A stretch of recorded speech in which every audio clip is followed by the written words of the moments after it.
Plus 2b সমান 5, a square plus 4b square সমান 13 হলে ab সমান কত? এরকম যদি প্রশ্ন থাকে তাহলে তোমরা কিভাবে অঙ্কটা সহ্য করবে দেখে নাও। তাহলে এখানে দুটো আমার বিষয় ক্লিয়ার হয়ে গেল।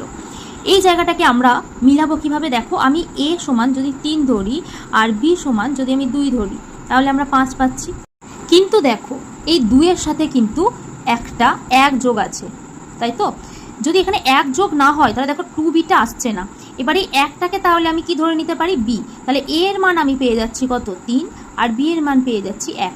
তাহলে এই ধরে যদি আমি এটাতে বসাই a square plus 4b square সমান 13 করে ফেলো, তাহলে এর মান 3 পাচ্ছি, স্কোয়ার প্লাস 4b স্কোয়ার মানে 1 এর স্কোয়ার কত হয়? একই হয়, লিখে দিলাম এখানে গুণ দিয়ে। এবার এটা 13 হবে। দেখো 9 প্লাস এখানে 4 আর 9 যোগ করলে আমাদের 13ই হয়। এটাই তো হলো আমাদের। দেখো তাহলে মিলে গেল। এবার বলছে কি a b সমান কত? তাহলে a আমি পেয়ে গেছি 3 আর b পেয়ে গেছি কত? 1। তাহলে a b সমান আমার উত্তর হয়ে যাবে কি 3।